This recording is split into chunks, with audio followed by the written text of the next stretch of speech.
আসসালামু আলাইকুম রহমতুল্লাহি ওয়া বারাকাতুহু। মহান রব্বুল আলামিনের দরবারে লাখ কোটি শুকরিয়া আদায় করেছি। মহান রব্বুল আলামিন আপনাদের সামনে এসে কিছু কথা বলার তৌফিক দান করেছেন, এজন্য শুকরিয়া দান আলহামদুলিল্লাহ। সুপ্রিয় দর্শক, আজকে আলোচনা করব সমাজের প্রচলিত কিছু শিরক ও কুফর নিয়ে। মুসলমান সমাজে অগণিত মানুষ বিভিন্ন প্রকার শিরক কুফরের মধ্যে নিপীড়িত। ইসলাম সম্পর্কে অজ্ঞতা, প্রচলিত কুসংস্কার, অলি বুজুর্গগণ সম্পর্কে অতিরিক্ত তাদের কেরামত, তাদের নিজস্ব ক্ষমতা বলে মনে করা ইত্যাদির কারণে তারা বহুবিধ শিরক কুফরে লিপ্ত। এখানে সুস্পষ্ট কিছু শিরক ও কুফর উল্লেখ করছি আমি।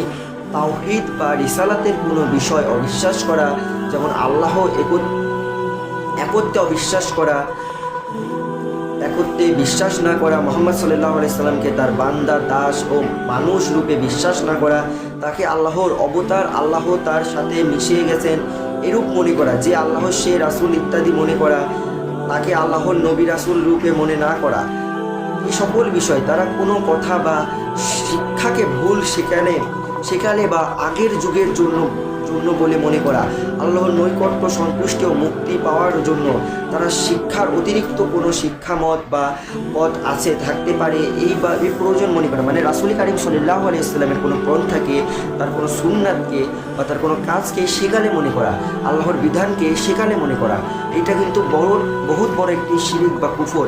এর ক্ষেত্রে আমাদের বেঁচে থাকার তৌফিক দান করুন আল্লাহ তাআলা।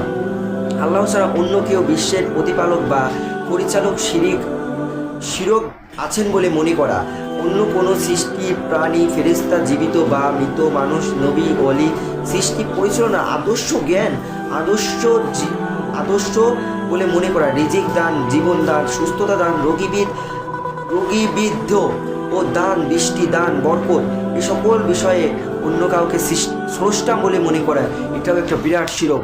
এটা কিন্তু আল্লাহ তাআলার কাছে খাস তওবা না করলে, খাস দিলে তওবা না করলে আল্লাহ তাআলা মাফ করবেন না।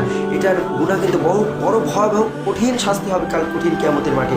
এটা থেকে আমাদেরকে বেঁচে থাকার তৌফিক দান করুক। আল্লাহ ছাড়া কোনো নবী, ওলি, জিন, ফেরেশতা সকল প্রকার আদর্শ জ্ঞানের অধিকারী গায়েব বা দূরের ডাক শুনতে পারেন, সাড়া দিতে পারেন, সর্বস্ত বিরাজমান বা হাজির নাজির বলে বিশ্বাস করা, এটা শিরিক। এটা থেকে আল্লাহ তাআলা আমাদেরকে বেঁচে থাকার তৌফিক দান করুন। এছাড়াও অশুভ বা অযাত্রায় বিশ্বাস করা, কোনো বস্তু, প্রাণী, কর্ম বা অতিথি বা মাস ইত্যাদি অশুভ, অমঙ্গল বা অযাত্রা বলে মনে করা, যেমন স্পষ্ট শিরক।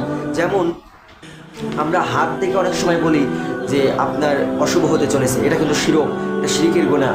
আবার অনেক সময় দেখি আমরা আমাদের গ্রাম অঞ্চলে এটা বেশি প্রচলিত, শহর অঞ্চলে প্রচলিত, বর্তমান সমাজে, বর্তমান জেনারেশনেও এটা প্রচলিত, যে আমি রাস্তা দিয়ে হেঁটে যাচ্ছি, একটা বিড়াল রাস্তা কাটলো, এটা অশুভ বলে মনে করা, এটা কাক ডাকতেছে, এটা অশুভ বলে মনে করা, মানে কাক ডাকে কেউ মারা যাবে, এটা অশুভ বলে মনে করে, মানে কাক ডাকতে কেউ মারা যাচ্ছে, এটা অশুভ, এটা হচ্ছে কুসংস্কার, এটা বিশ্বাস করা শিরক।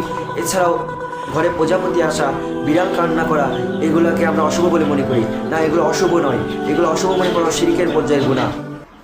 এছাড়াও আমাদের মধ্যে এখন আমাদের এখনও এই ভুল ধারণাগুলো আছে যে জন্মদিনে নখ কাটা অশুভ, জন্মদিনে চুল কাটা অশুভ, এগুলো সবই শিরকের পর্যায়ের গুনাহ।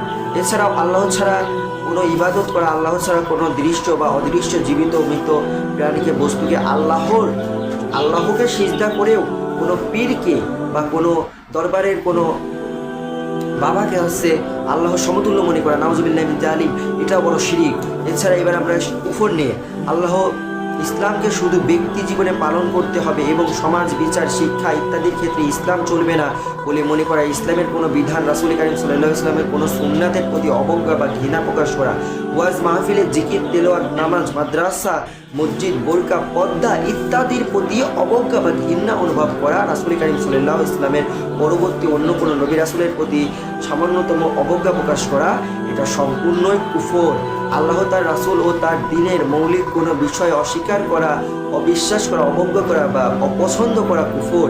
এ জাতীয় কুফরের মধ্যে অন্যতম বিষয় আল্লাহর বিভিন্ন বিধান, যেমন নামাজ, পর্দা, বিভিন্ন অপরাধের শাস্তি, ইসলামী আইন ইত্যাদির প্রতি অবজ্ঞা প্রকাশ করা, এগুলোর বর্তমানে অচল ও মধ্যযুগীয় মনে করা, এটা বিরাট পর্যায়ের একটি গুনাহ। আমাদের সমাজে এটা প্রচুর প্রচলিত যে রাসূল কারীম এখন একটা গুনাহ করেছে, এটা রাসূল কারীম ইসলামী আইনে এর শাস্তি ধরে হাত কেটে দেওয়া। তা আমরা মনে করতে পারি রাসূল কারীম সাল্লাল্লাহু আলাইহি ওয়াসাল্লামের ওই কাজটা হচ্ছে অমানবিক কাজ, ওটা হচ্ছে মধ্যযুগীয় কাজ, এইটা মনে করা কুফর, ওইটা মনে করা বহুত বড় একটি গুনাহ। নাউজুবিল্লাহ জালিম। রাসূল কারীম সাল্লাল্লাহু আলাইহি ওয়াসাল্লামের কোনো সুন্নাহকে পুরাতন মনে করা যাবে না, রাসূল কারীম সাল্লাল্লাহু আলাইহি ওয়াসাল্লামের কোনো কাজকে পুরাতন মনে করা যাবে না, আল্লাহর কোনো বিধানকে, ইসলামী শরীয়তের কোনো বিধানকে অবজ্ঞা করা যাবে না। মানতে পারি বা না পারি সেটাকে সমর্থন করতে হবে, এবং আমার সামনে যদি কেউ এই কথা বলে আমি সেটা প্রতিবাদ করতে পারি, সেই তৌফিক আল্লাহ যেন আমাকে দান করে। এই বলে আমি বক্তব্য শেষ করেছি। ওমা তাওফিকা ইল্লা বিল্লাহ। আসসালামু আলাইকুম রহমতুল্লাহ।